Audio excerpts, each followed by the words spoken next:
According to John Pilger, the purpose of the inquiry is to normalise an epic crime by providing enough of a theatre of guilt to satisfy the media so that the only issue which matters, that of prosecution, is never raised. So what's your name and where do you come from? I'm Chris Holden. I'm an independent political artist. Okay. And why did you choose that quote from John Pilger to put on an art placard? Well, I thought it summed up very well.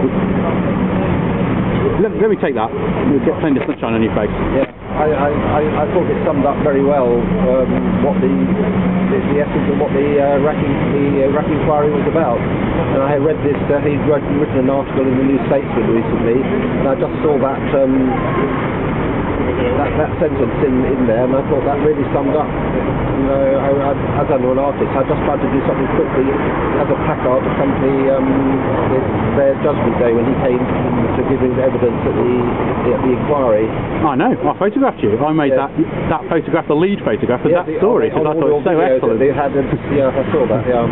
So, how much faith do you think the British people can have in the Iraq inquiry convened by the British ruling class?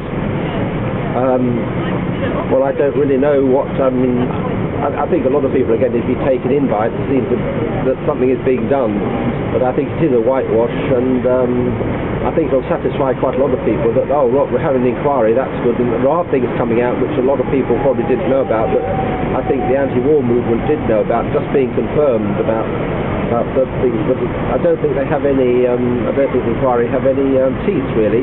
There's not going to be no, as they said, there's going to be no blame, there's going to be no accountability, there's going to be no,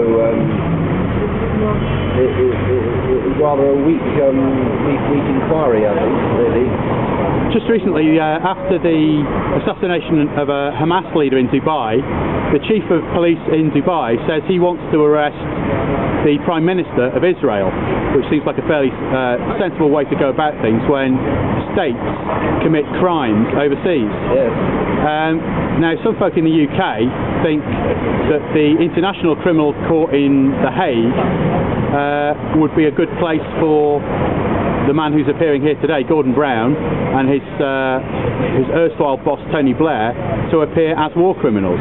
Do you think that's a good way to go, and do you think there's any chance of British cops going after them?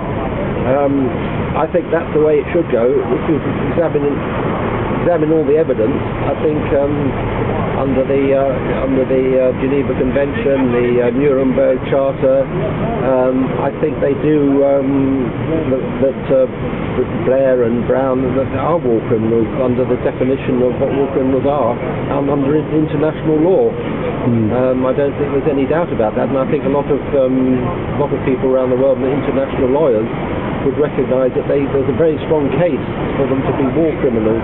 But whether that would ever happen, maybe if maybe it would happen eventually, but that would be quite something for the world, I think. Yeah. Peter Tatchell was famously knocked to the ground for trying to stage a citizen's arrest on Mugabe some time ago, and I think George Monbiot's had a go in the past himself. But there is now an arrestblair.org website which is offering a reward for anyone who tries a citizen's arrest on Tony Blair in line with the suggestions that they make there. Do you think that's a good idea, to try and encourage the general public to have a go at making a citizen's arrest on Blair for war crimes? I think so, yes, but I think there's too many people around him. It's going to be very, very difficult to. But I think the attempt should be made. Yeah, certainly. So it's really just a matter of getting hold of Tony Blair's social diary now, isn't it, and planning our actions. The thing about our leaders now is this incredible double standards and hypocrisy, which is so blatant. That, you know, it's just incredible, I feel. How do you mean? Well, I mean, talk about terrorism, Bob. I mean, what about state terrorism? I mean, the crimes committed are terrorist acts, state terrorism in Iraq, and I think by definition of what Israel is doing in Palestine and Gaza, and it is the actual are actual terrorist acts. It's the same thing. Only all the terrorists have got is the suicide bomber tactic, and all the state terrorists depleted uranium. I seem to recall quite a lot of evidence, quite a long time ago, of birth defects in Iraq. Yes. Caused by the use of depleted uranium munitions, even during the pre-war phase.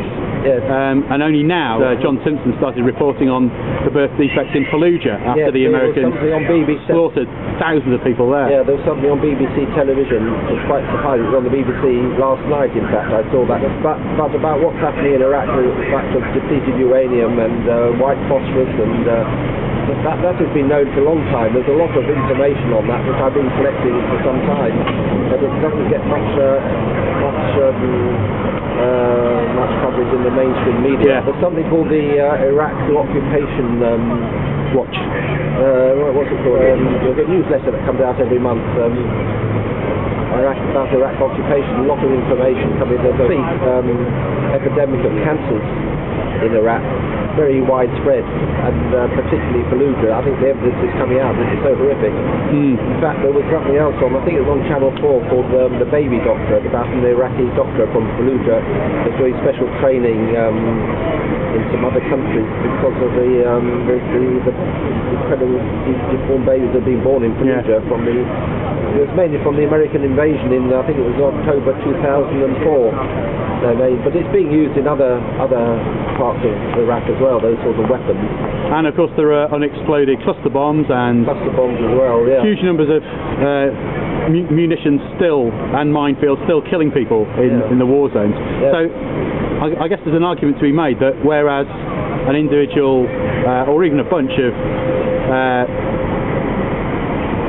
Muslim terrorist suicide bombers can account for a few deaths on a particular day, the state terrorism of Britain and the United States and Israel is actually killing people for years and years to come, with just the weapons they left behind. The effect it has on the actual innocent is just as bad or even worse than what individual terrorists or suicide bombers do. It's having the effect on it's no different.